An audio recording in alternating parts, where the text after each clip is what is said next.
I'm gonna have to go with it. I said live it or live with it. Right now, what am I talking about? It's like I said. Well, I would have multiple audios for my attention deficit demonstrations of stuff, but something ain't right. The dang Windows groove thing is not working. Oh. Ooh, Lord. I am close to getting that 200. Wait. 18 out of 30.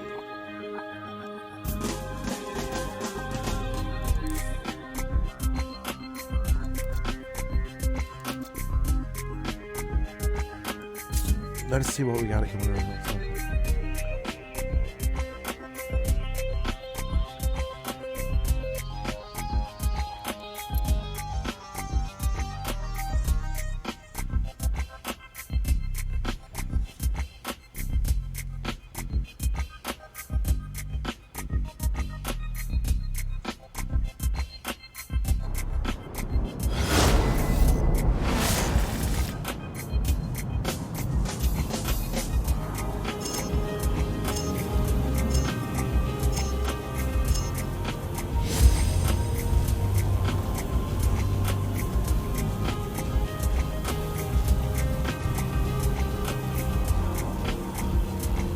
Oh, it's so refreshing this morning.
hate to admit it, but I have to confess, I have a cold. I have a lingering mild cold.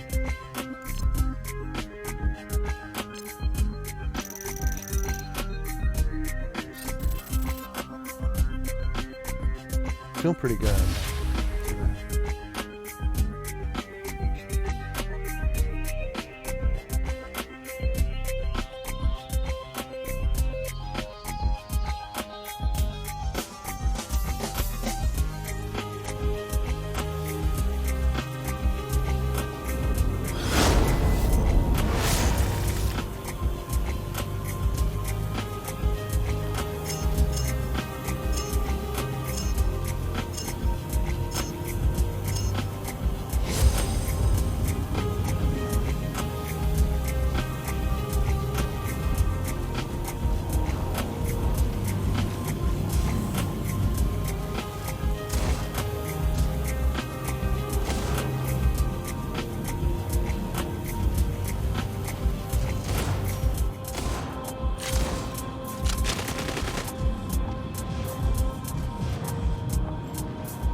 Welcome to Counterspin, your weekly look behind the headlines of the mainstream news.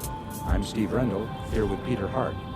This week on Counterspin, we'll be joined by investigative journalist Robert Dreyfuss, who will talk to us about faulty pre-war intelligence on Iraq and how a secret and largely unaccountable organization inside the Pentagon manufactured and publicized much of the dubious intelligence at the core of the Bush administration's case for war. He wrote about all of this in a recent Mother Jones article, The Lie Factory. Also on Counterspin today, we'll take another look at the crisis in Haiti. It's now a top story in the media, but our news report's giving us enough background about what led to the current standoff.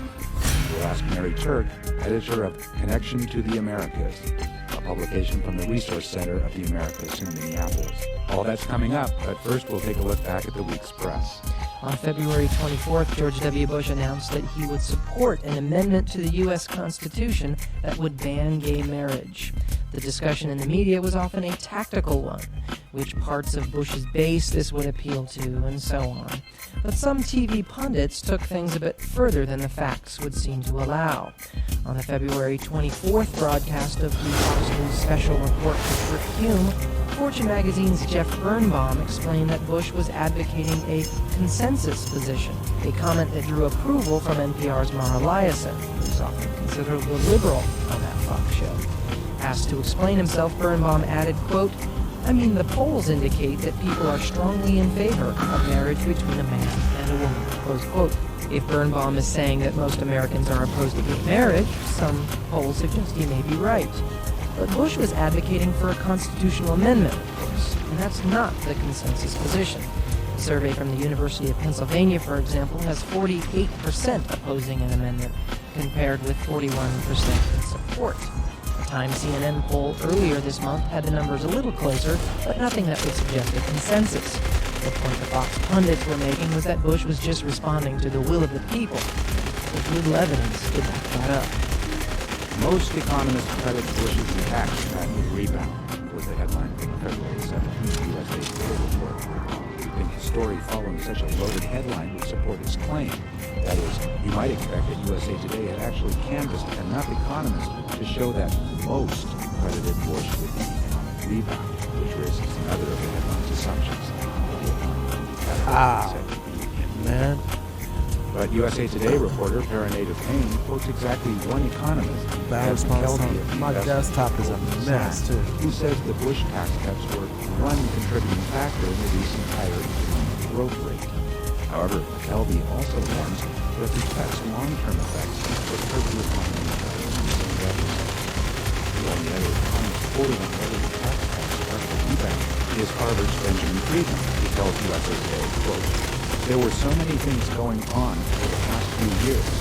This language is extremely difficult, almost impossible," close quote.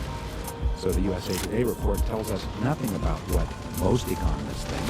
What we learned from the piece is that one economist says the tax cuts contributed to growth.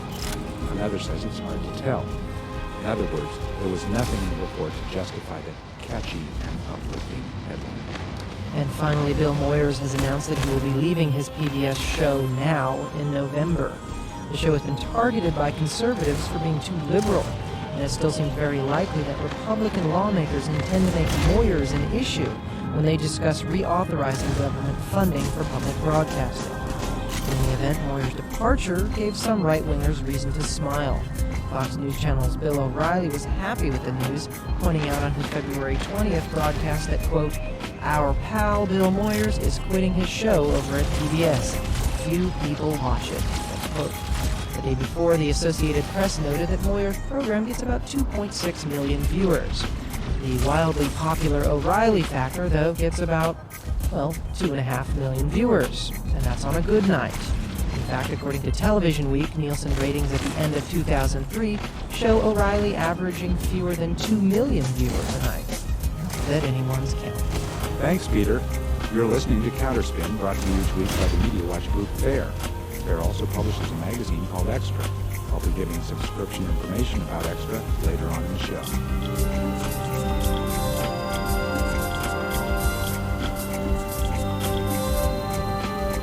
In the past week, the situation in Haiti seems to be deteriorating, with armed forces hostile to President Jean-Bertrand Aristide claiming they will soon attack the capital in an attempt to remove Aristide from office. But with all the recent media attention paid to Haiti, some important context is missing from the story. Joining us now to talk about some of what the news accounts don't adequately explain is Mary Turk. She's the editor of Connection to the Americas, a publication of the Resource Center of the Americas. You can find them at www.americas.org. Mary Turk, welcome to Counterspin. Thank you. Now, the media tend to offer a kind of a thumbnail of recent history in Haiti, and the piece you wrote tries to set the record straight. Let's take one example, the 2000 elections in Haiti and the aftermath. On February 20th, the New York Times explained that many officials in the United States were ambivalent toward Aristide, and they summarized the case this way. They said that Aristide, quote, refused to hold new parliamentary elections after allegations of fraud in 2000, close quote. What's wrong with that summary of the history? Oh, there are several problems with that summary. First of all, there is the question of allegations of fraud. 2000 parliamentary elections to which that refers were closely observed by the OAS and other international observers who found them not marred by fraud. The complaint that the opposition raised in regard to those 2000 parliamentary elections had to do with senators, 7 or 8 senators who were seated by the Electoral Council despite the fact that they had a plurality rather than a majority of votes. They had perhaps 40% rather than 50% plus 1 of the votes. The complaint was that there should have been runoff elections in those cases. Now, at the point of the parliamentary elections in May of 2000, Aristide had not yet been elected himself and was not yet in office. He was subsequently elected in, I believe, November of 2000 and took office in 2001. He did not refuse to hold new parliamentary elections. The only seats in question were those 7 or 8 seats. Eventually, over his term in office, he convinced those senators to resign, therefore opening the way to new parliamentary elections. But the opposition refused to participate. The opposition has consistently refused to participate in elections. They do not want new elections because they don't have majority support to win those elections. Mm-hmm. Now, there's reporting on the opposition, and it can sometimes give the impression that the armed groups that we're hearing a lot about are somehow linked to the opponents of Aristide who are a party to this attempt to solve this peacefully. That's not necessarily the case, though, correct? No, that's not the case at all. Even the political opposition is divided. The political opposition consists of a core of the business elite who have opposed Aristide forever. They have also been joined by some people who oppose Aristide because of the ineffectiveness and some corruption within his government over the past 4 years. That's a political core that has been negotiating, or that says it's been negotiating. Now, what happened in negotiations is Aristide has agreed to a number of proposals put forth by international mediators, including CARICOM, and most recently the United States as well. Aristide has agreed to each of those proposals. Each time the opposition has said, no, we refuse. So negotiation is difficult not because Aristide is refusing, but because the opposition refuses to agree to any proposal except his leaving immediately. Now, that's the political opposition. They are not the same as the armed groups that have taken over Cap-Haïtien and Gonaïves during the last week. Those armed groups are led by former military officers and criminals who have in the past led military death squads during the time of the military dictatorship from 91 to 94. Many have been living in exile in the Dominican Republic in order to avoid being jailed for the murders that they've committed. They have, in some cases, been trained previously by the United States in Ecuador. Some of them have been in contact with U.S. either CIA or Defense Intelligence Agency operatives in the past. There's no solid proof of present connections other than the fact that they are well armed. Now, one major area of concern to U.S. media should be what U.S. policymakers are saying about Haiti. You point out in your piece that officials from the Bush administration often contradict one another, or they offer very vague responses to inquiries from reporters about what the administration intends to do in Haiti. How do you think the press has done in evaluating the administration's response to the crisis in Haiti? I think the press has been astoundingly uncritical of the Bush administration's contradictions.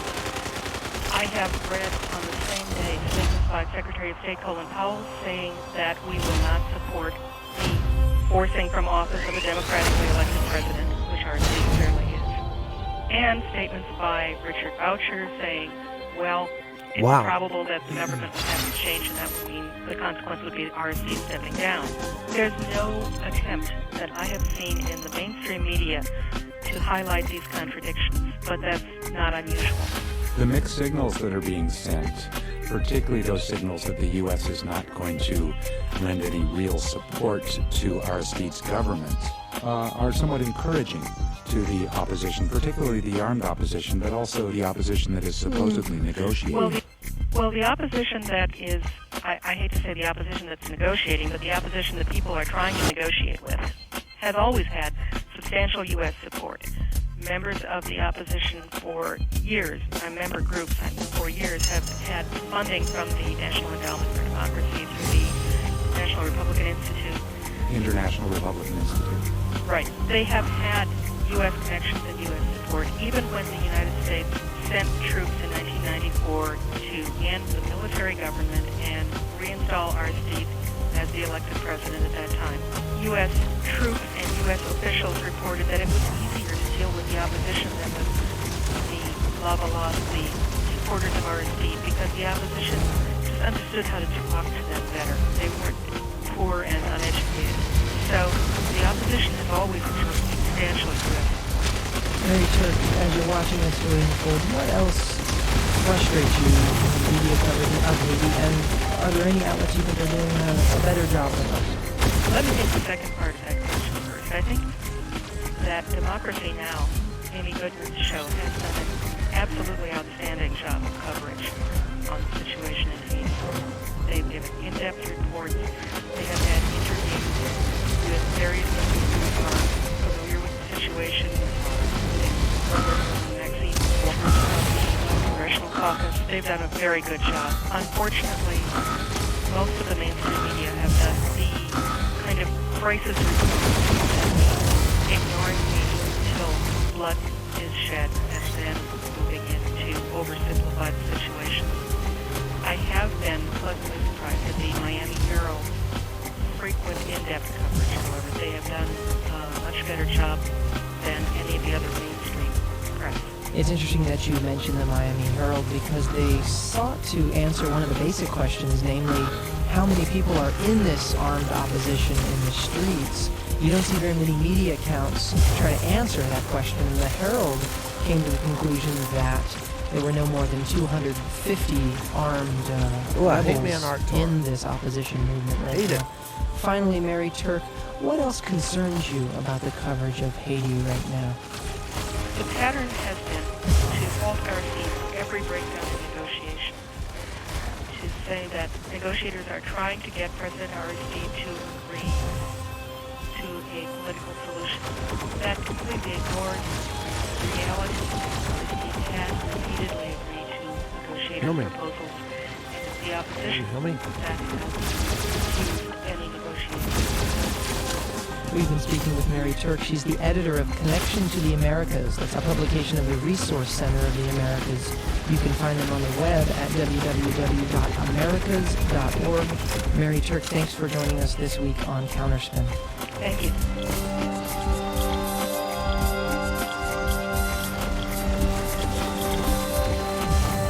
Faulty intelligence led the U.S. to attack and occupy Iraq. That narrative is a dominant one in U.S. media reviews of the Iraq adventure.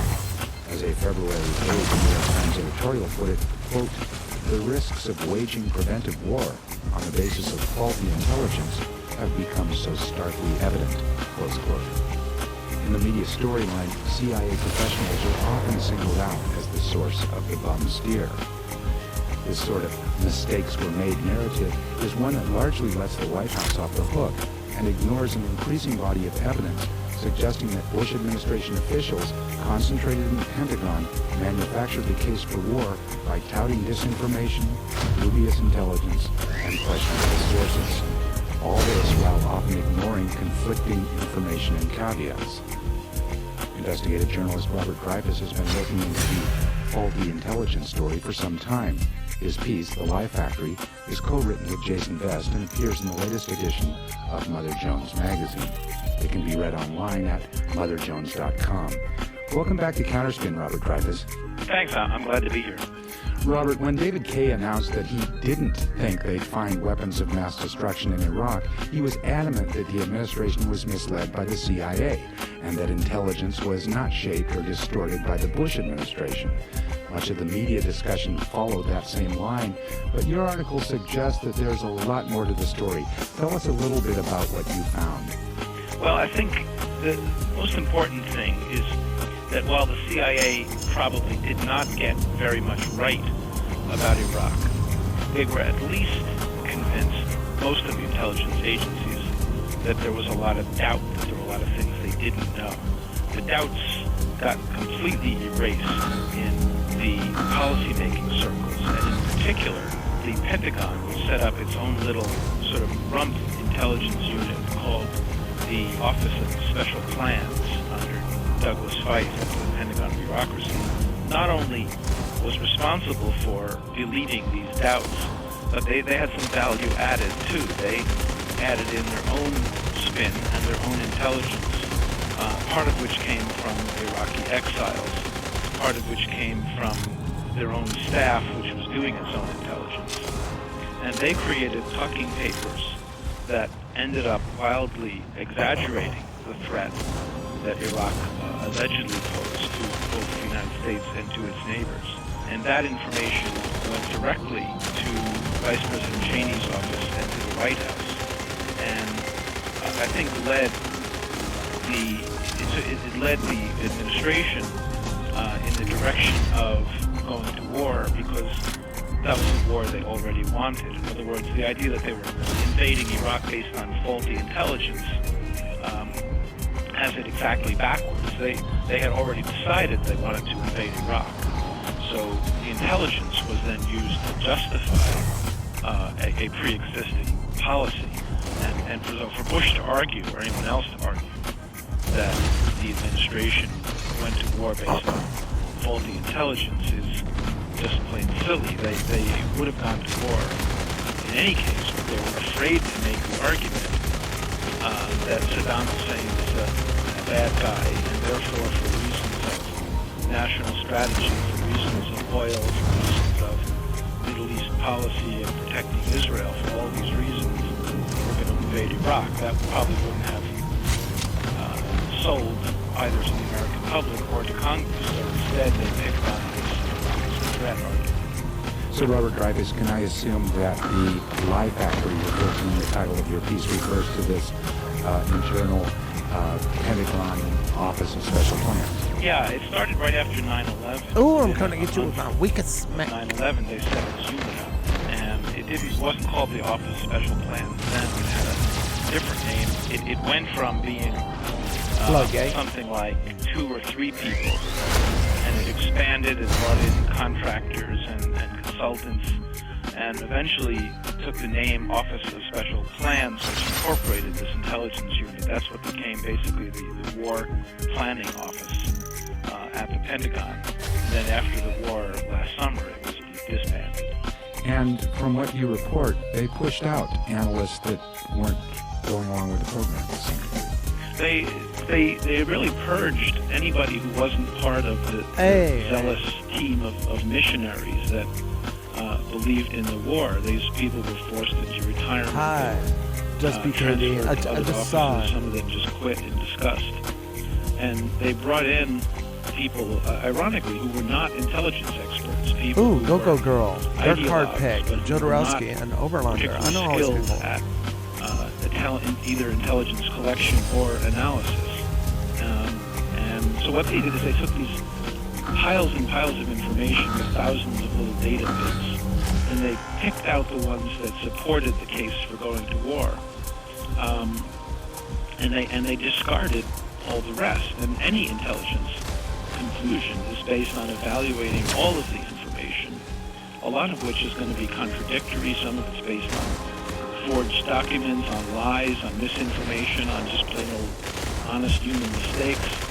So all of that information, isn't going to agree.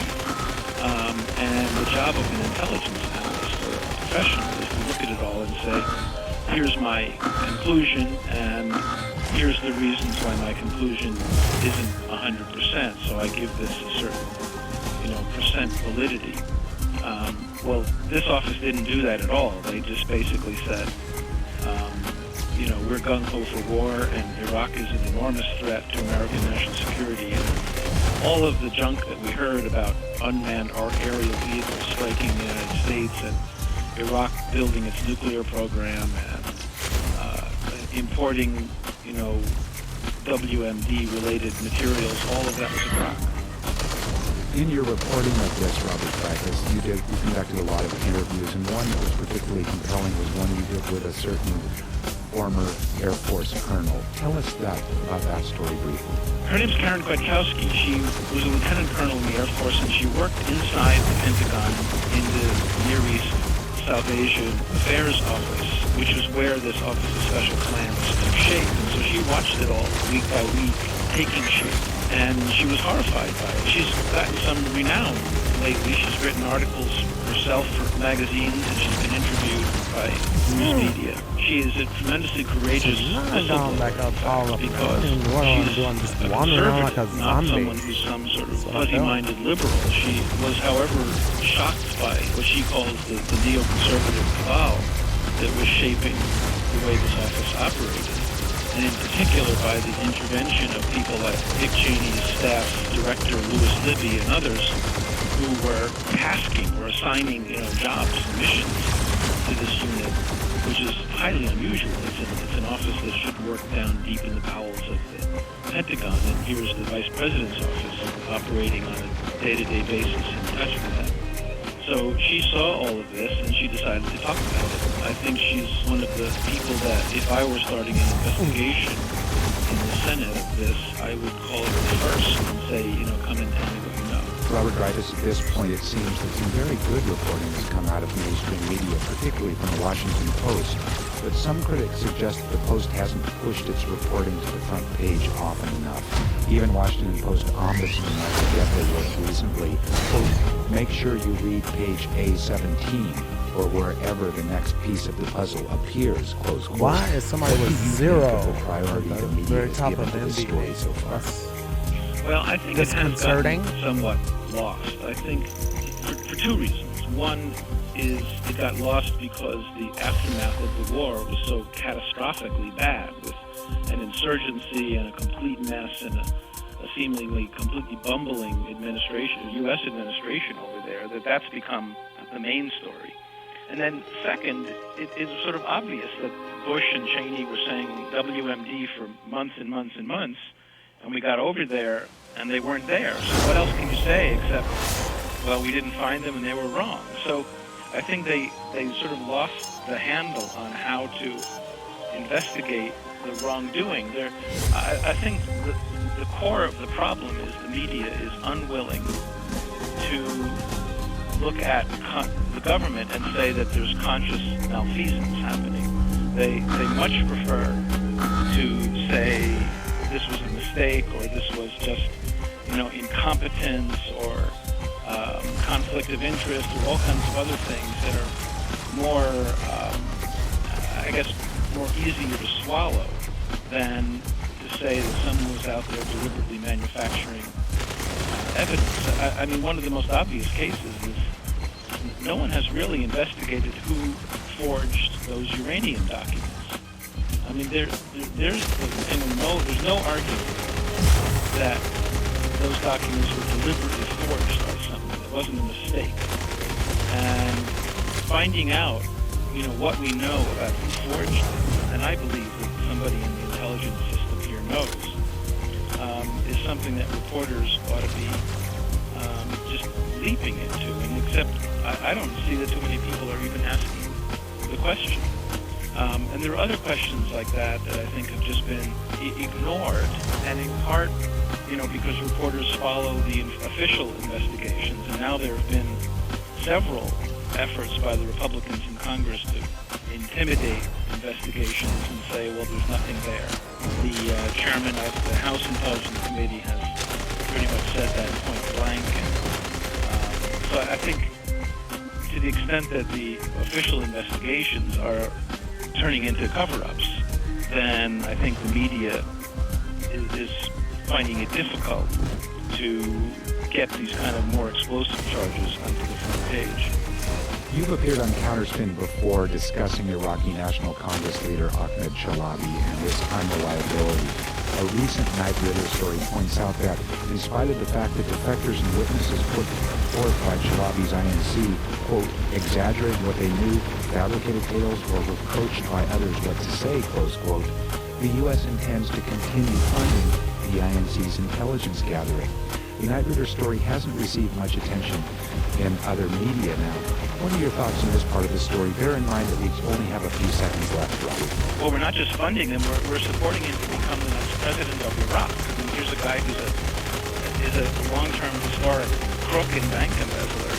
Now we know he's also a liar about intelligence, and depending on still supporting him to become the leader of the nation, never mind a couple $1 million to fund his organization. So I continue to be stunned and amazed that Chalabi has any credibility whatsoever with anyone, although apparently he's been quite a valuable source for Judy Miller at the New York Times over the years, so I guess he's got some friends in the media himself.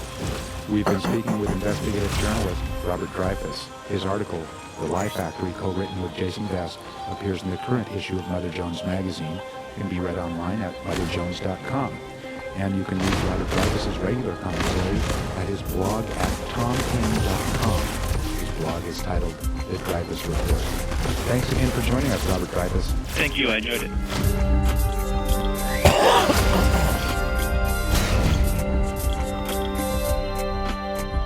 And that's it for Counterspin for this week. Counterspin is produced by the staff and interns of the Media Watch Group FAIR, based in New York. FAIR also publishes a bi-monthly magazine called Extra. That was 2004.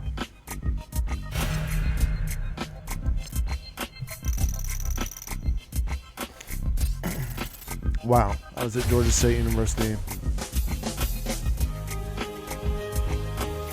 That's 19 years ago. Wow.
Dr. Worm, he know I'm over here. I admire that. I respect that.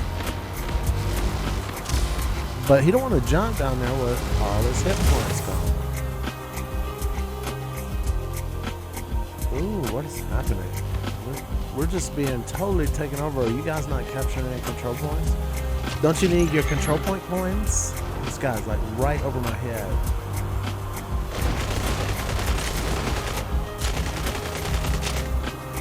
King Eduardo. Oh no! Completely exposed. Alright, now that's better. Hello.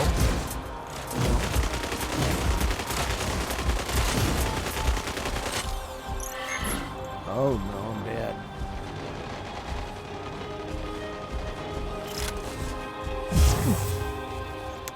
It was Dr. Worm. I'm gonna come on my weakness, man. And weaponize on you.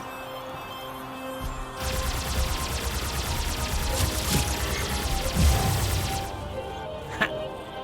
So there.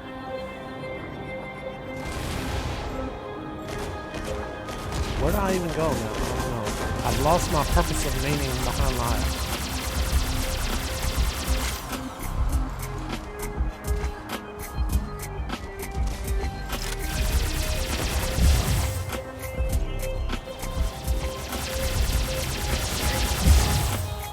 Das ist my touche.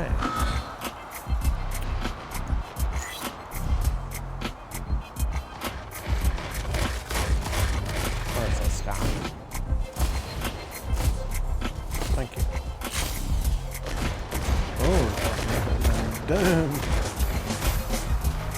Where? Reload. Oh, man, all that hard work, and what is this moron? Thank you. There you go. I love how when they, yeah. Feel me? Oh man, I'm out of it now. Oh.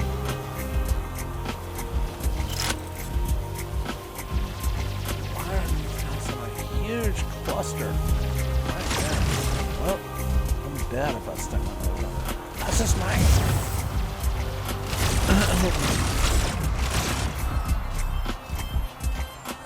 I'm prepared to die when it's time for me to die.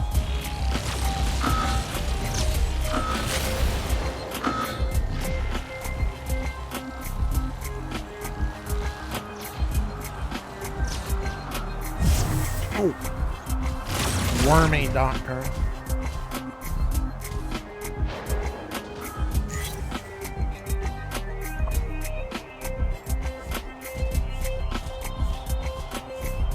Is he dead?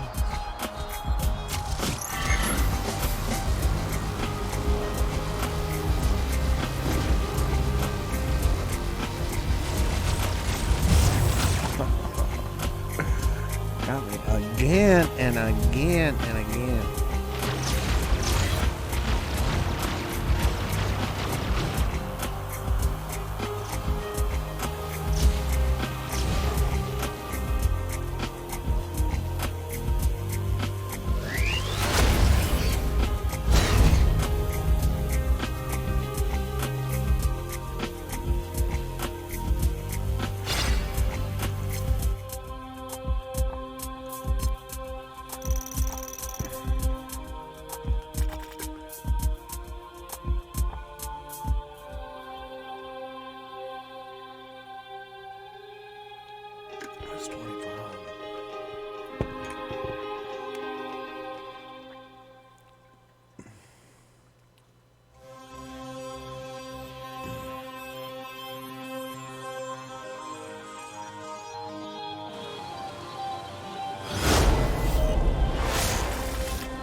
27,000 hit points in one shot. Tasers, I hate them.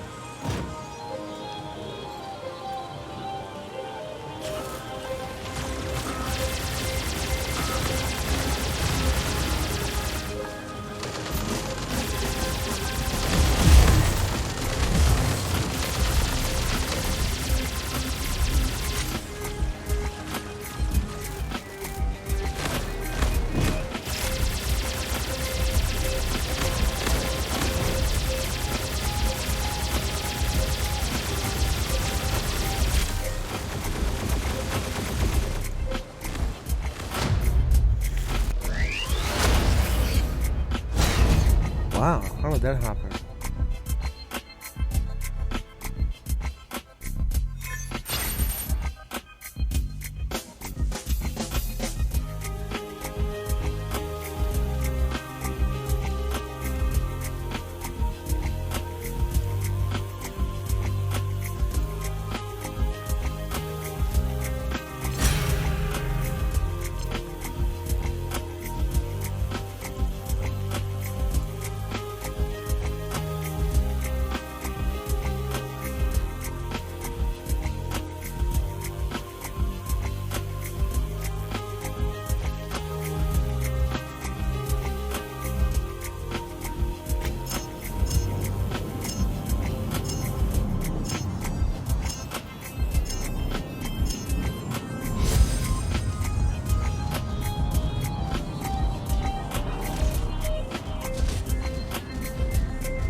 Bracket.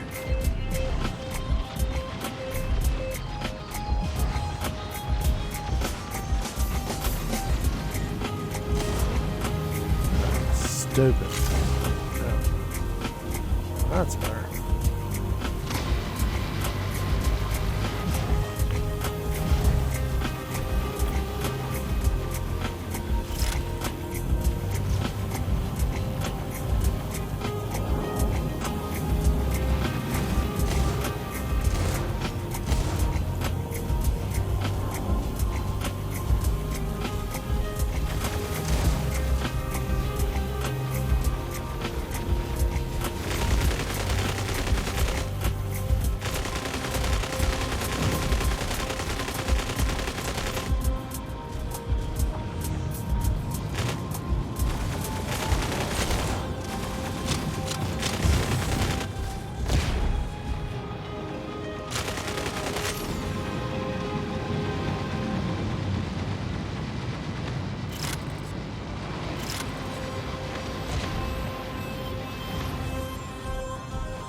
This is weird.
Golly gal.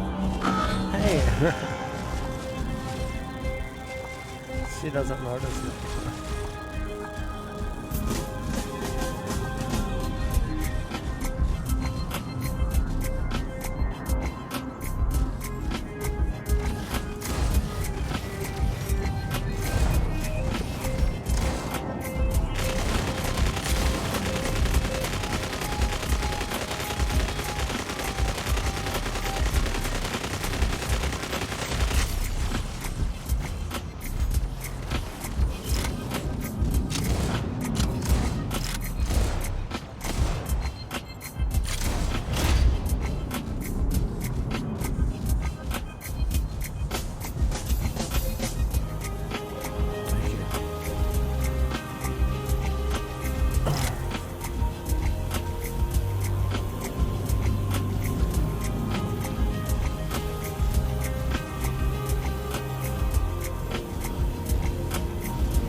Never been in here, so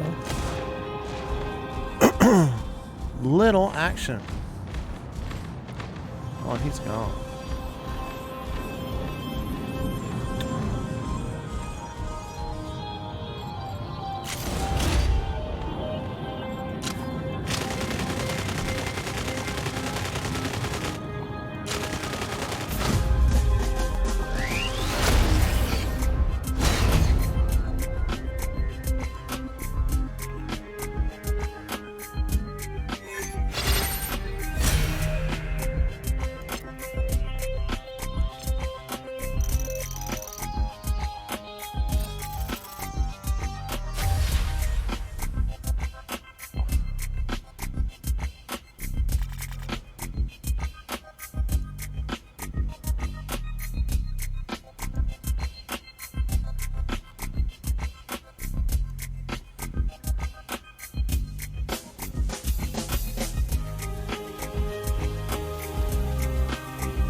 killed. Oh no. And a fence, and they're all back here. Alright, let's stop that guy. That one. That one. Lord help.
This is close.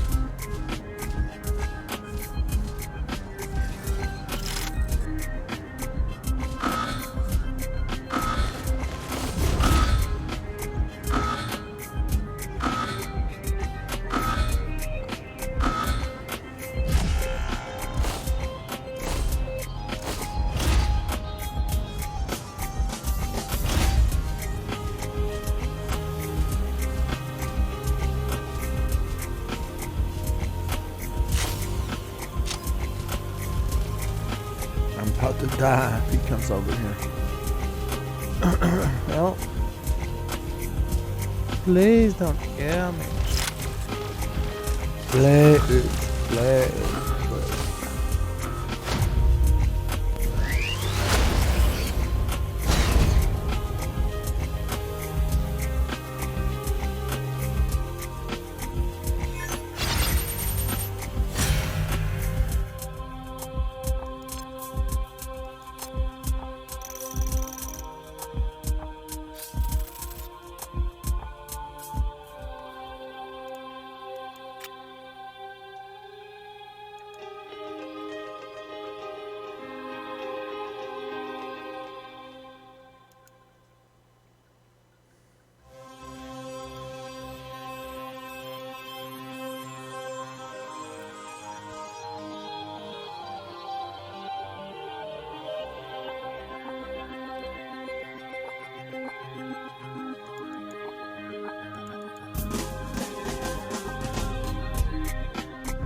Oh, that's so annoying.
Counterspin, your weekly look behind the headlines of the mainstream news. I'm Steve Rendell, here with Peter Hart. This week on Counterspin, a British and American plan to spy on United Nations delegations in New York has been big news in Britain, opening up a debate over the diplomatic struggles leading up to the war with Iraq and the legality of the war itself.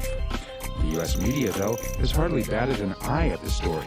We'll talk to one of the lead reporters on this story, Martin Bright of the London-based Observer newspaper, about what they've been reporting and why he thinks the story has failed to attract attention here in America. Also on Counterspin today, when a veteran journalist challenged New York Times columnist William Safire on matters of accuracy, he found the newspaper wouldn't print his column and had no workable policy for correcting misinformation on its op-ed page. Former CBS 60 Minutes producer Barry Landau will tell us about his experience trying to keep the New York Times honest. All that's coming up, but first we'll take a look back at the week's press. When Haitian President Jean-Bertrand Aristide was whisked out of Haiti by a U.S. government plane on February 29th, the White House insisted that Aristide resigned and fled Haiti voluntarily. The next day, though, stories emerged contradicting this official line.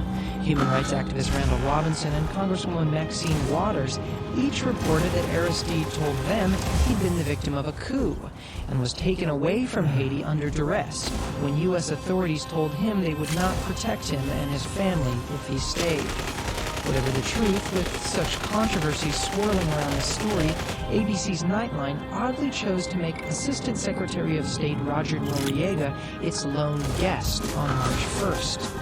Noriega, of course, dismissed contradictory accounts, but that wasn't the only strange thing about the Nightline episode. Since Noriega was the only guest on a controversial subject, Nightline had a responsibility to inform its viewers about his background. Viewers should have been clued into the fact that Noriega had been trying to undermine Aristide since his days working for the Organization of American States in the early 90s. Oh, I hope I get my dying breath. In 1994, Noriega opposed returning the democratically elected Aristide to office after his removal by a military coup. And in 1997, Noriega went to work for the far-right U.S. Senator Jesse Helms, a man said to have shared Noriega's loathing of Aristide. Nightline anchor Chris Bury might have also questioned Noriega's commitment to democracy by citing Noriega's support for the coup d'etat against Venezuelan elected President Hugo Chavez in April 2002. Bury might also have questioned Noriega about official U.S. support to Haitian opposition groups and about reports that Haiti's armed opposition have been seen carrying state-of-the-art U.S. weapons. Instead, all Nightline offered viewers was the official story, one that had been available to them throughout the preceding day.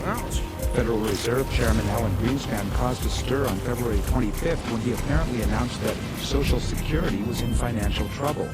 One nightly newscast said that Greenspan warned that a financial catastrophe is looming, while another said that critics predict nothing short of a train wreck ahead. That's always been the media consensus. The real debate is when the train wreck will actually happen. According to CBS correspondent John Robert, that train wreck will happen just 4 years from now. As he explained on February 25th, quote, Alan Greenspan was looking ahead 4 years to the date the nation's 77 million baby boomers start to retire. That's when the Social Security surplus, which has been used to offset government spending, begins to dwindle and, in 2017, disappears altogether, close quote. But the Social Security surplus does not disappear in 2017. That is when estimates suggest the fund will start paying out more money in benefits than it collects in taxes. It will actually still have a multi-trillion-dollar surplus at that time. A more relevant but less alarming report might note that according to the Social Security Trustees Report, the fund is projected to pay all promised benefits through the year 2042 with no changes whatsoever. And for the record, Greenspan actually sounded less alarmist than the media reports. He expressed more concern for Medicare than for Social Security, cautioning that, quote, the concern is not so much about Social Security, where benefits are tied in a mechanical fashion to retirees' wage histories, and we have some useful tools for forecasting future outlays, close quote. That's not quite the story you heard in the press, but they've been writing the collapse of Social Security story for so many years, it's hard to get them to stop. On March 1st, New York Times correspondent Elizabeth Buehmiller devoted her White House letter feature to George W. Bush's support for a constitutional amendment banning same-sex marriage. Buehmiller says that Bush's critics are wrong if they think that this move is proof that he's either intolerant or playing politics. She writes, quote, although the president's behavior might reinforce the view among his critics that he was acting cynically when he endorsed the amendment, the fact is that he has a record of tolerance in personal situations, close quote. Buehmiller then described Bush's warm relations with an old friend who is gay. But it doesn't matter what Bush thinks of gays or lesbians in private. And if Bush is, in fact, comfortable with gays and lesbians, does his decision to back the amendment conflict with his personal views? Couldn't that actually be considered proof that this was, in fact, a cynical political move? But Buehmiller continues collecting evidence that Bush is more queer-friendly than we may have thought. Quote, Mr. Bush has appointed some openly gay federal officials to jobs at the White House, close quote. She then cites 2 gay men working on AIDS policy in the administration. But Buehmiller avoids mentioning Bush's appointment of Jerry Thacker to the Presidential Advisory Commission on HIV and AIDS. Thacker's nomination caused controversy because he had called AIDS the gay plague and had dubbed homosexuality a death style. Though he eventually withdrew himself from contention, neglecting to mention Thacker in such a piece is simply bad journalism. On March 1st, Washington Post media critic Howard Kurtz found new evidence to prove a very old theory: liberal media bias. Kurtz looked at media coverage of San Francisco Mayor Gavin Newsom, the man who opened the gay marriage floodgates, and found the coverage largely upbeat. Kurtz contrasted that with press treatment of former Alabama Chief Justice Roy Moore, who was booted from the bench after refusing to remove a monument to the Ten Commandments from the courthouse. Kurtz pointed to a New York Times article that noted the mayor's wide grin and his, quote, business acumen, money, good looks, and friends in the right places, close quote, and his self-described pure and principled motives. And when the Times covered Moore, Kurtz says they were more critical, reporting that, quote, civil liberties groups accused Justice Moore of turning a courthouse into a church, close quote, and that despite this, Moore had become, quote, an Alabama folk hero, close quote. Kurtz's point is a little unclear. Is the Newsom portrayal biased? A smile, money, connections, and a high opinion of oneself sound like pretty reasonable observations here. Did the Times show both sides of the renegade conservative, but only the good side of the offending liberal? No. A full read of the Newsom article reveals that his detractors are quoted. If Kurtz's evidence is weak, his comparison is even weaker. As Slate.com pointed out, Newsom has defied a state law that he claims conflicts with the state constitution. The legality of his action has yet to be ruled on by any court. Moore, on the other hand, defied a federal court order and was removed from office by his peers after exhausting his appeals all the way to the U.S. Supreme Court. When a reader pointed this out to Kurtz in an online forum, he had a strange response, writing, quote, presumably, the mayor will defy the courts if he loses the legal battle, close quote. But Kurtz doesn't need to presume anything. In the very same Times article he was writing about, Newsom promised to step down on the policy if the courts ruled against it. In the future, Kurtz might want to give a more thorough read to the articles he's criticizing. And finally, with many American weapons floating around among the insurgents in Haiti, the March 8th issue of Time magazine decided to recap, quote, some conflicts of the past few years that the U.S. has unwittingly armed, close quote. In a brief item headlined, Those Guns Look Familiar, Time offers Afghanistan, Turkey, Colombia, and Nicaragua as examples of countries where the wrong people, quote, got their hands on a stockpile of U.S. weapons, close quote.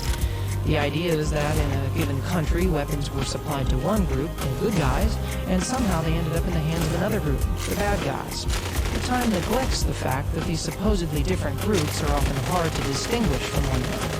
For example, on Nicaragua, Time says, quote, American arms transferred to anti-Sandinista Contras in the 1980s are being used by active death squads across Central America, close quote. What Time doesn't mention is that the Contras were death squads, wittingly recruited, armed, and trained by the CIA with millions of dollars of support from the Reagan administration. Wow. The international arms trade certainly deserves more media attention, but writing off U.S. support for unsavory characters as accidents isn't the way to do it. Thanks, Peter. You're listening to Counterspin, brought to you each week by the Media Watch Group FAIR. FAIR also publishes a magazine called Extra. Big one. I'll be giving subscription information for Extra later on in the show.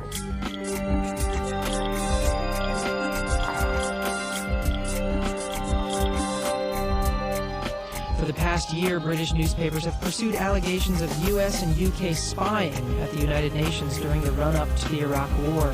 What started with a leaked document from the National Security Agency turned into an examination of shadowy diplomatic maneuvering and a debate over the very legality of the war itself. While that all certainly sounds newsworthy, U.S. media outlets have for the most part kept their distance from this story. Joining us now is Martin Bright. He's the Home Affairs editor for the Observer newspaper in London. Martin Bright, welcome to Counterspin. Glad to be here. Now first, let's go back to last March real quick. Remind our listeners what your paper was reporting back then. Right, if you remember, at the time it was just on the eve of war. There were still deliberations within the United Nations about getting a resolution to authorize the war from the United Nations, so that this wouldn't simply be an Anglo-American Spanish operation. All the stops were being pulled out to try and get that resolution. At that point, we were past a top-secret email that came from the American National Security Agency to the government communication headquarters, known as GCHQ, in Britain, asking for their help in gaining intelligence about the various members of the Security Council whose votes were needed for a resolution authorizing war. And to us this appeared to be an extraordinary story, and the leaking of the memo clearly showed that at least one person was extremely unhappy with this operation. And the person who was eventually charged with leaking that and violating the Official Secrets Act was Katharine Gun. She was a translator at that government office. And her case was dropped not too long ago, and that got some attention in the U.S. media, which must have been confusing for readers who didn't know what the case was about in the first place.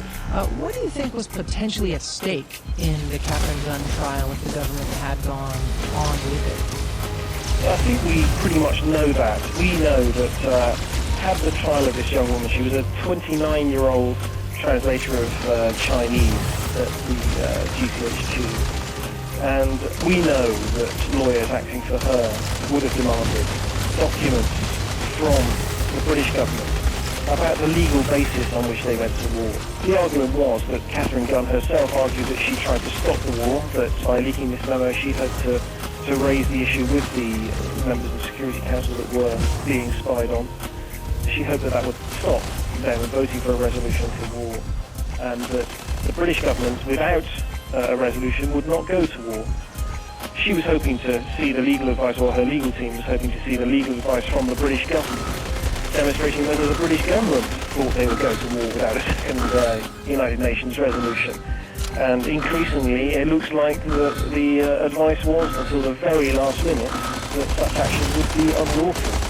If that had come out in the trial, it would have been devastating for the government, and they're trying very hard here Thank you, Bobby. the information coming out now. Now, the spying operation seems like it could have had an impact on the actual diplomatic effort. Your paper was reporting that there was some talk about a compromise resolution, or at least there were some delegations meeting that were apparently the ones that were being spied on. Tell us a little bit about that. Yes, we knew in March 2003 that the Chilean delegation at the United Nations, they had asked for reassurances from the American government about what was going on, and it appeared that they'd drawn a line under the matter.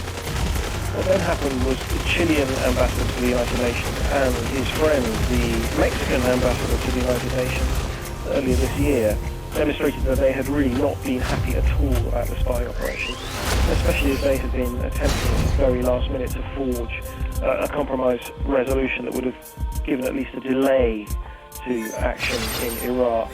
So paradoxically, and some might say tragically, an operation which was designed on the face of it to gain a legal basis for the war, in fact ended up scuppering a second resolution, because when the American authorities found out what the Mexicans and the Chileans were cooking up, US officials phoned the Mexican ambassador and said, well, when we said a second resolution, we didn't mean that kind of second resolution, and the whole thing was stopped.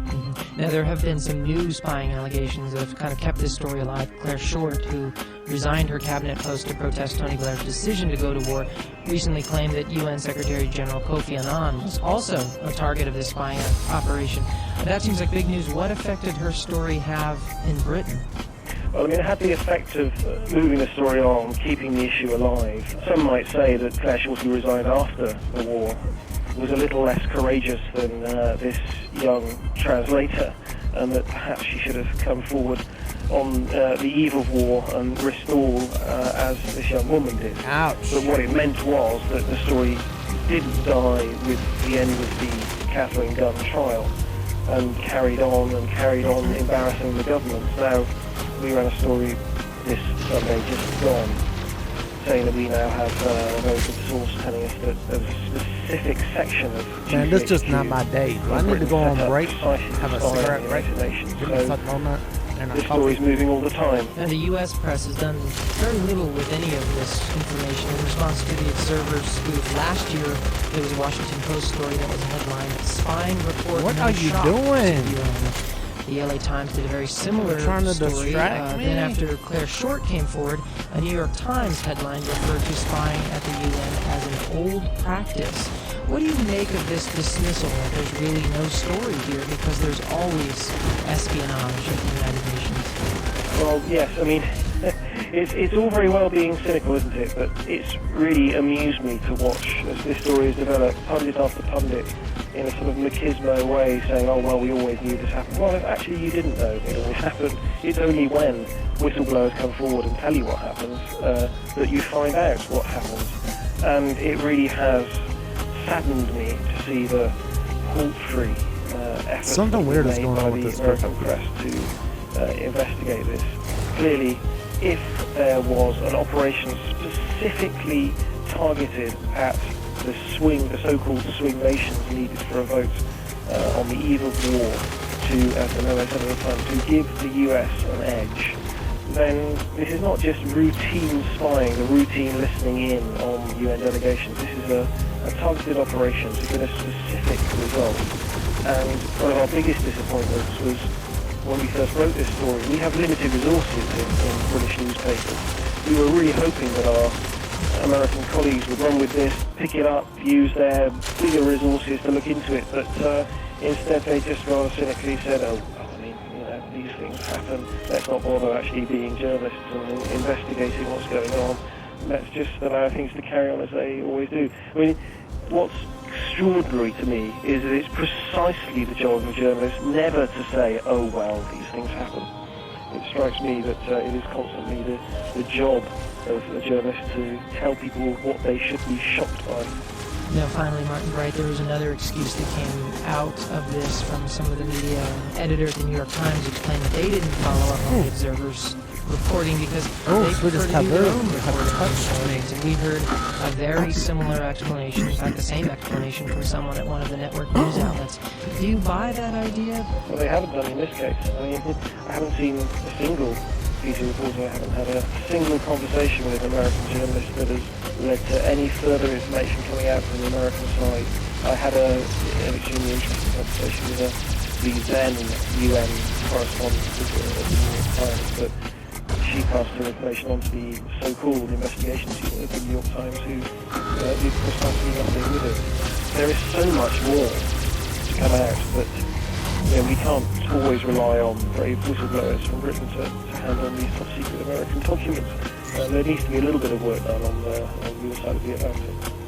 We've been speaking with Martin Bright. He's the Home Affairs editor at the Observer newspaper in London. You can read the paper's reporting online at www.observer.co.uk. Martin Bright, thanks so much for joining us this week on Counterspin. That's really nice.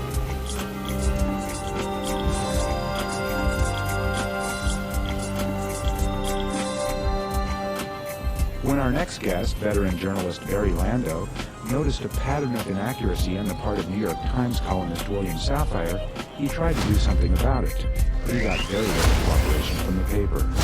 In a February 21st article in Salon.com titled William Safire, Minister of Disinformation, Landau questions why a paper that issues corrections when a reporter gets a middle initial wrong allows its conservative columnist to publish glaring errors that can shape world affairs.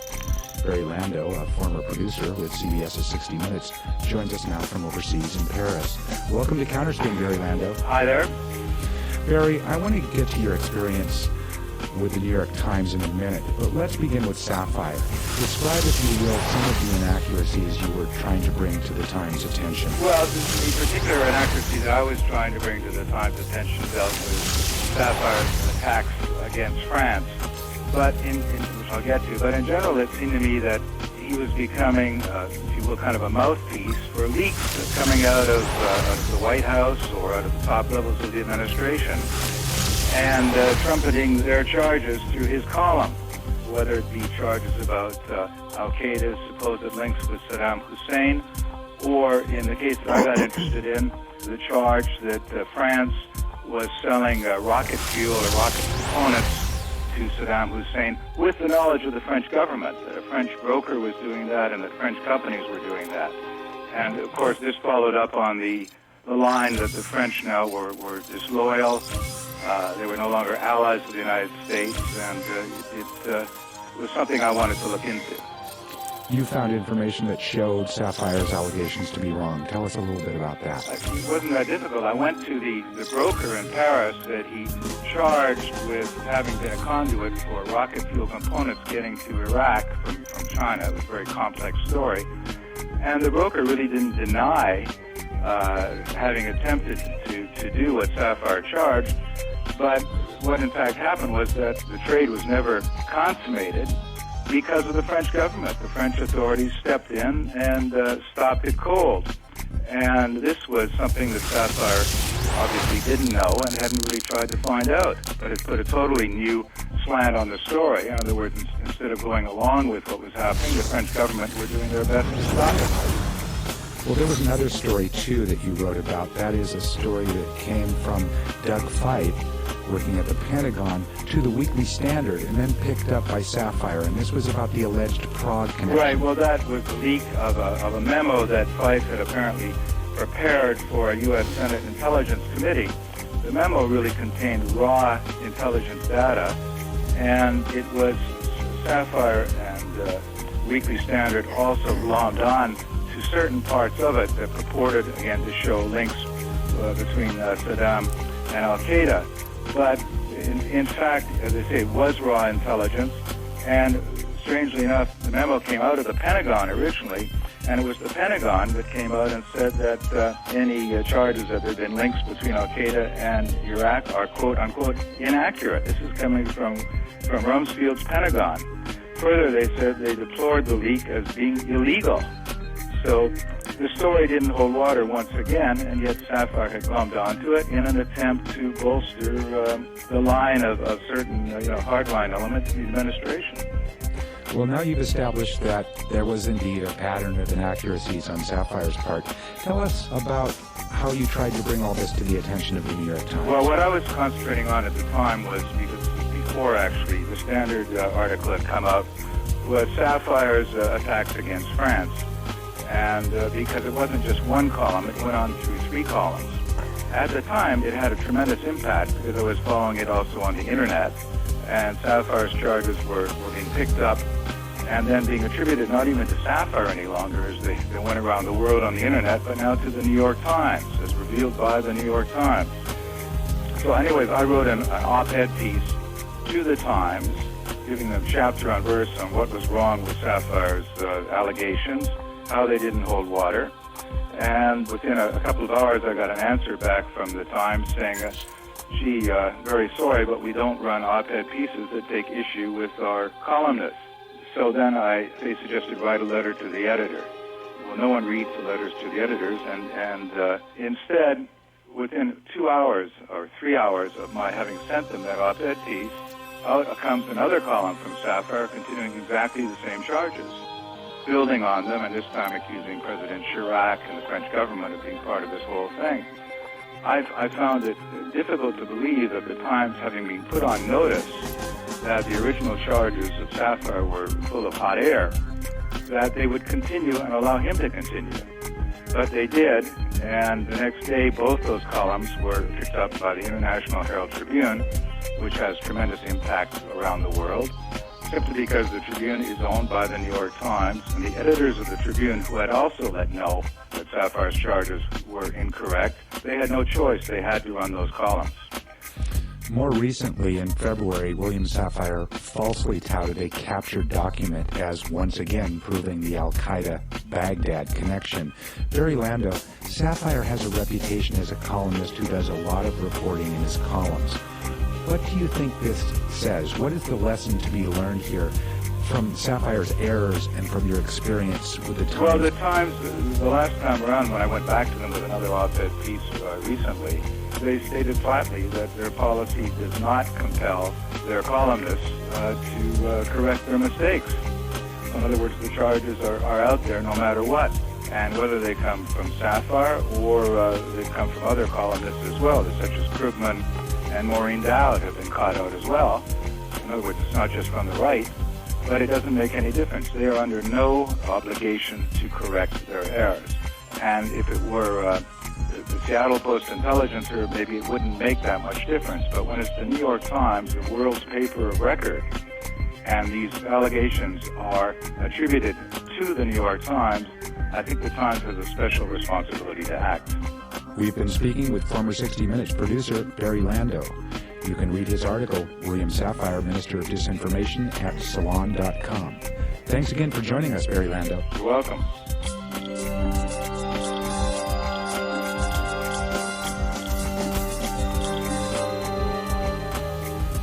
And that's it for Counterspin for this week. Counterspin is produced by the staff and interns at the Media Watch Group FAIR, based in New York. FAIR also publishes a bi-monthly magazine called Extra.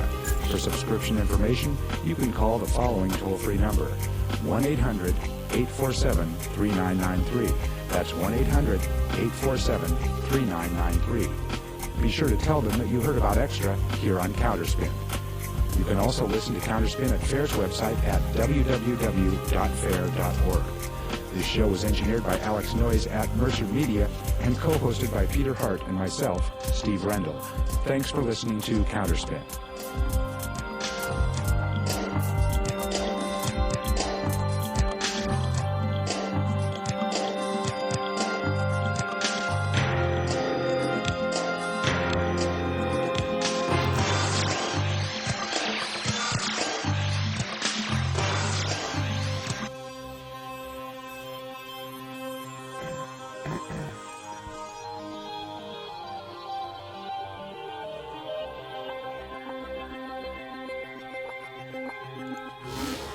Well, I need to get out of here. My combat point limit has been reached, man. I need to log into my other Mac and build that one up.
just where I would hate.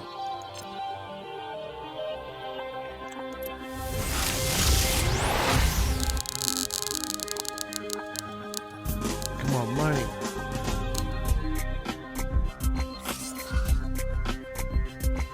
That's much better.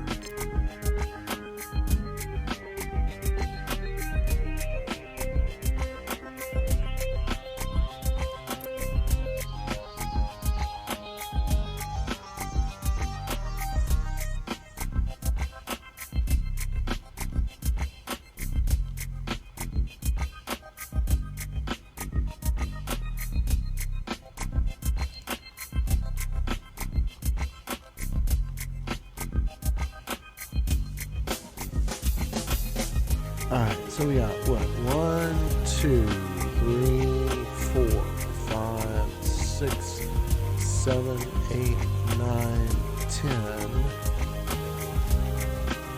10 times 4, 40, 43. That's an odd. So it's not horrible. 1 and 43. Let's check this out.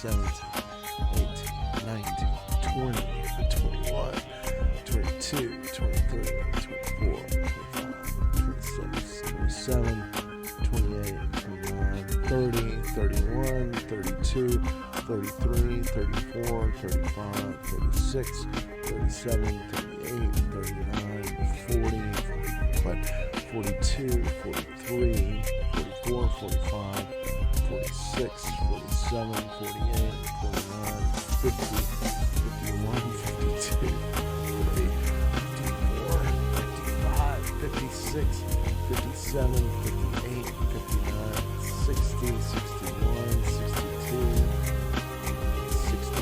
63.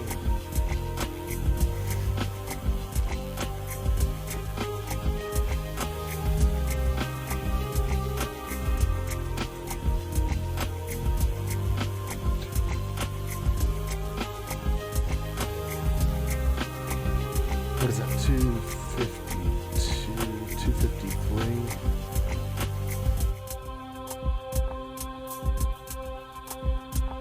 It's extremely low probability that you're going to get these. 63.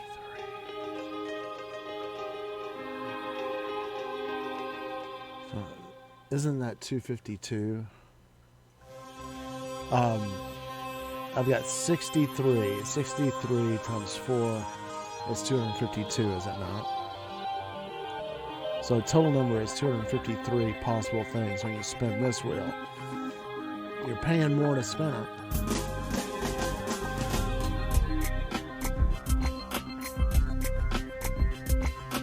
That you get money at all is like 4 and 253. That's your probability. Oh, that's awful. Let's look at this one. Superior fortune ball. It's got dumb stuff in it.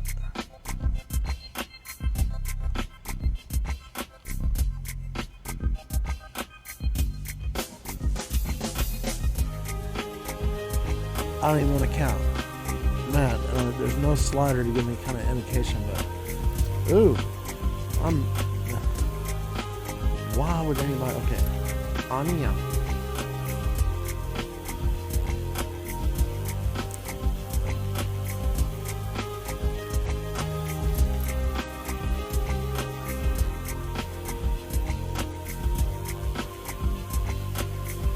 No, that's not.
Counterspin, your weekly look behind the headlines of the mainstream news. I'm Steve Rendell, here with Peter Hart. This week on Counterspin, barring any major disruptions, John Kerry will be the Democratic nominee for president.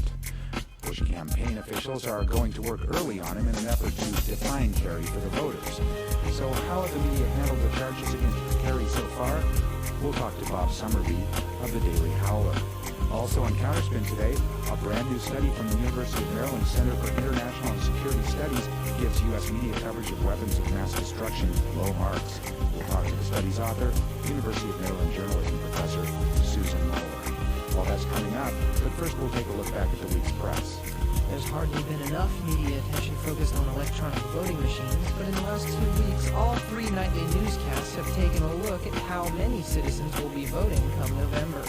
One of those reports stood out, and not for good reasons. The March 3rd segment on NBC Nightly News began with Tom Brokaw noting the, quote, fears that the systems might be vulnerable to computer hacking, close quote. Correspondent Chip Reed did interview one source who worried about computer hacking to manipulate vote tallies, but then Reed arrives at this rather odd conclusion, quote, but the companies that make the devices say they've been through stringent security reviews and are safe and reliable. And state election officials say they're a dream come true. Quote, Reed concluded that, quote, when problems do arise, they say it is invariably the result of human error. Quote. What's remarkable is what Reed and NBC left out. The most prominent name in the controversy over electronic voting is Diebold, whose chief executive wrote a fundraising letter for George W. Bush last year that said he was committed to, quote, helping Ohio deliver its electoral votes for the president next year, close quote. And while Reed notes that companies like Diebold think their machines are safe, that same company has been in a protracted legal battle over company emails and memos that have spread around the internet, where Diebold officials express serious concerns about security flaws and vulnerabilities in their voting software. And hackers testing security systems earlier this year in Maryland did find ways to edit the vote tallies. So can something like that happen in November? NBC doesn't seem to think so, but there's more to the story than their reporting would suggest. When the Bush campaign released an ad using imagery from the World Trade Center tragedy and the body of a dead firefighter being carried out on a flag-draped stretcher, a group called September 11 Families for Peaceful Tomorrows took issue with what they saw as an exploitation of the tragic attacks. The right-wing media machine wasn't far behind, though, quickly attacking Peaceful Tomorrows, a nonpartisan anti-war group composed of scores of people who lost family members on September 11th. On March 9th, a New York Post editorial accused the group of fronting for the Kerry campaign because it said Peaceful Tomorrow's parent group, the Tides Foundation, had, quote, received millions from foundations controlled by Kerry's heiress wife, Teresa Heinz Kerry, close quote. The next day, a Wall Street Journal editorial repeated a similar charge and placed the word families between quotation marks, seeming to suggest that the group was not really made up of relatives of September 11 victims. In a statement, Peaceful Tomorrows pointed out that it had, quote, never received funding from the Howard Hines Endowment, the Vera I. Hines Endowment, Teresa Hines, or John Kerry, close quote. In letters to both the Post and the Journal, the Tides Foundation itself backed up Peaceful Tomorrows and pointed out numerous inaccuracies in the paper's accounts. Among them, said Tides, it had received a grand total of $230,000 from Hines Endowments, not the millions claimed by the Post, and that those monies were received and dispensed between 1994 and 1998, years before Peaceful Tomorrows was formed.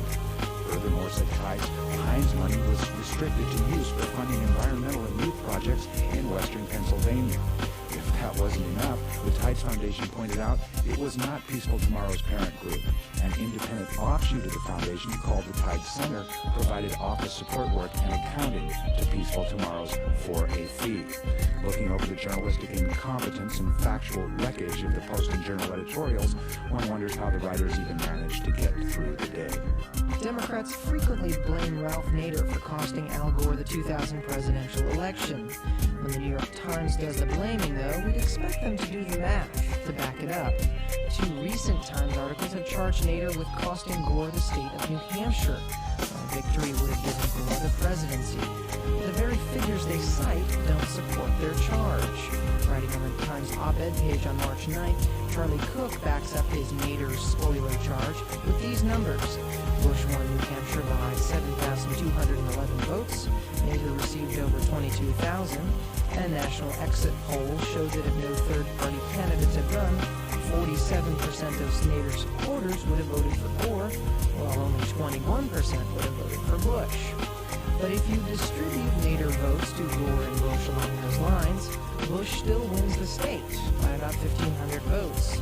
And since the whole point here seems to be to eliminate minor party candidates, you might as well toss out Pat Buchanan's 2,000 votes, the majority of which would presumably go to Bush. Cook was looking at national exit polls, which might not be representative of New Hampshire. But what about state exit polls? On February 24th, Times writer David Rosenbaum used the New Hampshire exit polls to make the same spoiler claim, but still came up short. Rosenbaum pointed out that had Gore and Bush been the only candidates, 3% of Gore's votes would have come from Nader voters versus 2% of Bush's votes. But if you look at that exit poll question and read the totals, it shows that Bush probably would have still won. With Nader and Buchanan out of the picture, 48% would have voted for Bush, 47% for Gore, and the rest would not have voted. So did Ralph Nader cost Al Gore the state of New Hampshire? Only if the New York Times is doing the math. On March 6th, the most recent unemployment statistics were released. Some pundits were rather shocked by the dismal showing, 21,000 new jobs, far short of what the Bush administration had been expecting. So what headline did the New York Times choose for its report the next day? It was this: job data provides ammunition for 2 sides in presidential race. It's important to remember that reporters don't usually write their own headlines, so it may not be the reporter's fault. However, the piece goes out of its way to give Bush officials an opportunity to spin the news as best they can, but there's no way you could reasonably conclude that this news was ammunition for the Bush administration. If anything, it seems like an example of a media outlet bending over backwards to try to somehow make the bad news about job creation seem more balanced. And finally, the March 5th edition of NPR's On the Media featured an interview with Al Siegel, the assistant managing editor and standards editor of the New York Times. Siegel was on to talk about the paper's new rules on the use of anonymous sources, which the Times says should be used only when the story could not otherwise be reported. The rules also suggest the Times has an obligation, quote, not only to convince the reader of their reliability, but also to convey what we can learn of their motivation, close quote. Yet when host Brooke Gladstone pressed him on how these new rules may or may not have applied to Times reporting on Jean-Bertrand Aristide's departure from Haiti, which was almost exclusively attributed to, quote, a senior State Department official, close quote, Siegel had an odd explanation. Here's what he said, quote, if you want to know what the State Department thinks or what the State Department says, you have to be prepared to withhold the names of the people you speak to, close quote. Okay, but when Gladstone asked Siegel why the source's possible motives weren't included in the Haiti story, he replied, quote, I don't think there was any particular motivation, close quote. Couldn't obscuring the American role in the Haitian coup be motivation enough? Gladstone also wondered whether reporters should simply take U.S. officials at their word, especially when they're the only sources in a story. Siegel responded by explaining that it was unnecessary, quote, to assume that they're wrong because the government has on occasion been wrong, close quote. Maybe not, but it would certainly pay to be skeptical of their claims. But maybe not at the New York Times. As Siegel put it, quote, there was no reason at that time to be skeptical about it. I don't think there were sources available to give us any other version, close quote. That must be music to the ears of the State Department. Thanks, Peter. You're listening to Counterspin, brought to you each week by the Media Watch group FAIR. FAIR also publishes a magazine called Extra. I'll give information for subscribing to Extra later on in the show.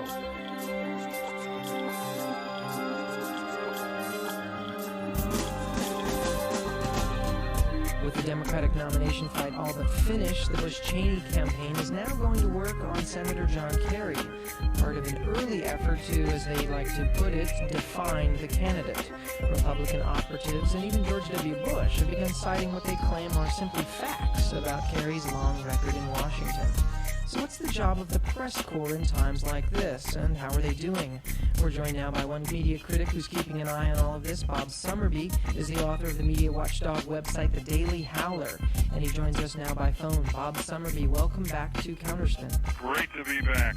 Now, the Republican campaign is really started gearing up late last month. It released a list of Kerry's supposed record on military spending. They produced this long list of weapon systems that Kerry apparently voted against, and then this little bit of information made its way into the political media coverage. What do you make of those claims, and how did the media handle them? Well, it's really surprising how easy it has been so far for the White House to get their sort of talking points into the mainstream press. They have to take it seriously. I don't enter this discussion as an expert on Kerry's record, and any senator who's been in the Senate for 19 years has a complicated voting record. But there's been work done on Slate by Fred Kaplan. The White House talking point is, well, Kerry has voted against every major weapon system, suggesting, in its most simple-minded way, that if Kerry has the way, we wouldn't have any weapons anymore. And that just seems to be basically bogus. But it's sort of odd you have to go to a website, even a major website, to see a discussion of these sort of factual issues. It just isn't being done in the major press. They're very interested in talking about Botox treatments and how much Kerry pays for shirts and haircuts. You mentioned Fred Kaplan and Slate, and just for the record, he showed two interesting things about those weapons systems that Kerry voted against. The first is he didn't vote against any weapons systems. It was one vote for the majority of those weapons, one vote on the defense appropriation bill. The other thing that was interesting and perhaps ironic is that some of those weapon systems named by the Republican National Committee were ones that prominent Republicans wanted to eliminate at the time, including the first President George Bush and his Secretary of Defense Dick Cheney. There was an earlier incident similar to this one that you wrote about, Kerry's ties to quote-unquote special interests. This started with a somewhat misleading article in the Washington Post that was then used as the basis for a Bush campaign commercial. Tell us a little bit about how that charge floated through the media. Yeah, I think it started with a very misleading article on the front page of the Washington Post, which said the literal statement, which is maybe literally true, it said that Kerry was the number one senator out of 100 senators in receipt of money contributions from lobbyists. There were certain things about this article that kind of tilt the scale, kind of put the thumb on the scale against Kerry. The reason they measured this over the course of total receipts over the last 15 years. A lot of senators have been in the Senate for 15 years. Kerry has run 3 Senate campaigns and is now running a White House campaign, so it's only natural that he would be raising more money than someone who may have run 1 or 2 Senate campaigns. But lobbyist money is only one small part of what we call special interest money. And this talking point that Kerry was number one in lobbyist money instantly turned into Kerry is number one in special interest money. That's being repeated all over Fox. It's in Time Magazine. It's apparently totally untrue. Peter Beinart reported in the Republic that Kerry is actually 92nd in special interest money. He doesn't take money from PACs, for example. But again, I defy you to go into the major press organs, go into the Washington Post and New York Times, and I'm not saying what position they come down on, pro-Kerry, anti-Kerry. I defy you to find the facts that these claims supported out. It's just not being done.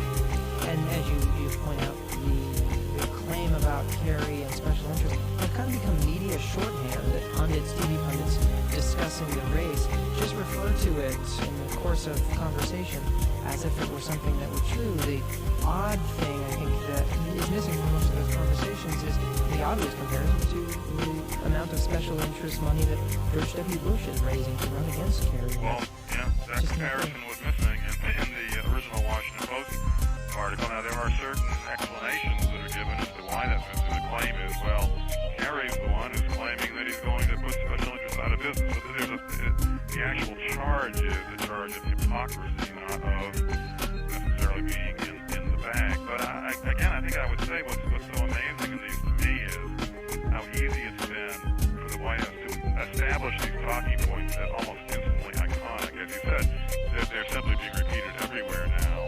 They don't seem to be true.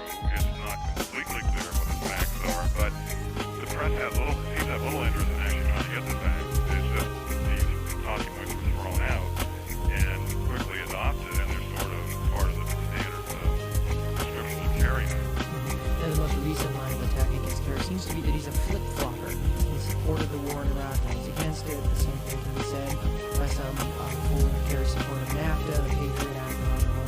I know this is something you've been looking into recently. What have you found in the media coverage of this?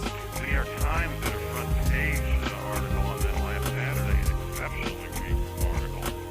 Every politician has changed his position, but the Times article made very little effort to really look at the serious claims that are being made. And some of Bush's basic talking points, Bush, for example, says routinely about Kerry, he's for tax cuts and he's against tax cuts. I don't even know what he's talking about. Kerry was never in favor of Bush's tax cuts. I presume what that means, if they were challenged, is he's in favor of repealing the upper income tax cuts, but wants to keep the middle income tax cuts. But that's certainly not a flip flop. And I just defy you to go to our major newspapers and see Bush first said this, I think now, almost 2 weeks ago. I haven't seen it. Gene Lyons in the Gazette column this week actually pointed out that's just not true. He hasn't flip-flopped on the tax cut. But again, the factual basis of these claims seems to have no interest, hold no interest for our major press corps. Now, incidents like these raise questions about the role of the political press corps right now. As you say, journalists seem content reporting a charge from one side, here's the response from the other side. At the very least, that seems like lazy journalism, but is there more to it than that? We know there was a lot you could learn from the 2000 campaign. What's the story on the 2004 campaign for the media so far? Yeah, well, I've done a lot of work on the 2000 campaign, which I referred to as the press corps war against Gore. I think it's very clear that starting in March 99, 20 months out, the press corps, as part of the spillover from the whole war with Clinton, the press corps just totally went after Gore beginning to end, and they kept it up for 20 months. I don't think anything like that is happening in this election, and the coverage is not going to be good. 4 years ago, he was not. He was not the Bush campaign that made up all these crazy stories about Gore. It was the Washington Post and the New York Times, and they're really not out there doing that this time. So I think it's going to be frustrating. They'd rather talk about how much a haircut costs than about serious issues. So it's going to be frustrating, but I don't think it's going to be lunatic as it was 4 years ago. We've been speaking with Bob Summerby. He's the man behind the media watchdog website, The Daily Howler. You can read his work online at www.dailyhowler.com. Thanks for joining us this week, Bob Summerby. Thanks.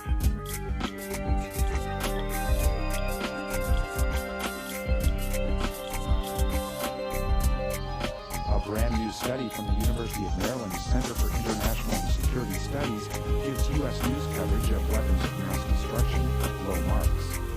The study, aptly titled Media Coverage of Weapons of Mass Destruction, looks at coverage from 3 time periods in 1998, 2002, and 2003, and from diverse locations including India, Pakistan, Russia, North Korea, Iran, and of course Iraq. The study's unsparing conclusions fault U.S. media for, among other things, skewing reporting on WMD in favor of official views. Joining us now to fill in the details is the study's author, the University of Maryland journalism professor, Susan Moeller. Welcome back to Counterspin, Professor Susan Moeller. Thank you. Well, I hate to have to ask you to summarize such a substantial study in a few minutes, but I'm afraid I have to. What were your major findings? Well, I think there were sort of 2 categories of findings. First 2 were perhaps related to how the media covered sort of the weapons of mass destruction policy. The other 2 were related to more structural problems within the media itself. And the first 2 I would say relate to how weapons of mass destruction were represented. And one key problem that was across the board, U.S., UK media, the New York Times, through the news weeklies and so on, was that weapons of mass destruction were presented as a monolithic menace, that the differing degrees of threat and risk posed by nuclear weapons or chemical or biological weapons were all sort of merged into a single category, therefore obscuring differences in potential harm. The second problem, policy-oriented, was that the Bush administration had been very successful in the second two periods that I looked at in 2002 and 2003 at merging the war against Iraq, or the desire to go to war against Iraq, and the campaign against weapons of mass destruction, had managed to subsume that into the war on terrorism. So there was a sort of uncritical acceptance of that unification of strategies. The other two, I think, key points that came up more structural, and that had to do with how the media covers breaking news. And effectively, one of the key ways that media covers breaking news is it puts the most important fact first, which seems like, well, that should be the most objective way of handling it. But what that often means is putting the most prominent speaker first, which in the case of this series of stories often meant the president or Rumsfeld or one of the other key leaders in the administration. And what that led to was not only a dissemination of the president's messages, but effectively a validation of them, because alternative perspectives came lower, if at all, in those stories. You mentioned that the media misrepresented the WMD story in some cases by overly associating these weapons of mass destruction with terrorism. Tell us what's wrong with that. Well, I think one of the key problems with conflating terrorism and weapons of mass destruction is that both need to be carefully defined. Terrorism has always been a threat. People have always talked about terrorists as being a problem, whether they're terrorists from the Middle East or whether they're homegrown terrorists like from Oklahoma City bombing. What the Bush administration did post 9/11 was talk about terrorists and conflate the terrorism of Al-Qaeda with the terrorist regime of North Korea with the terrorism of Saddam Hussein. And then they threw into that mix weapons of mass destruction. And what that allowed the administration to do through the media was argue that we needed to go to war in Iraq, we needed to fight these reported weapons of mass destruction because we ourselves were facing a war on terror. As you paradoxically observe, North Korea, which is admitted to having nuclear weapons, was treated with less alarm by officials and journalists than was Iraq, where they may never find the weapons. It's sort of a case of less evidence, more alarm. Well, I looked at October of 2002 when both the campaign was being made to go to war with Iraq, but also that was the moment when the North Korean nuclear weapons became public. And then I also looked at May 2003, in the sort of immediate aftermath of President Bush's Top Gun moment where he declared the end of sort of combat in Iraq. What was interesting was back in October, there were really two WMD stories that shared the limelight, Iraq and North Korea. But in 2003, May 2003, even though the North Korean crisis had actually reached a more advanced state than it had back that last fall, the dominance of the Iraq story led to significantly less coverage of North Korea. So what we were seeing, again, was the media picking up on the administration's prioritization of what was important, rather than independently assessing what are the weapons of mass destruction issues that we really need to take a look at, because these are where the risks really lie. Professor Susan Moeller, in addition to U.S. media outlets, you looked at some British media as well. Tell us how they compare. Two key differences, I think, was that the British press gave much greater attention than the U.S. press did to sort of the multilateral repercussions of WMD policy. It particularly paid greater attention to the work or the diplomatic initiatives of international agencies such as the United Nations or the International Atomic Energy Agency. The other element that I think was different in the UK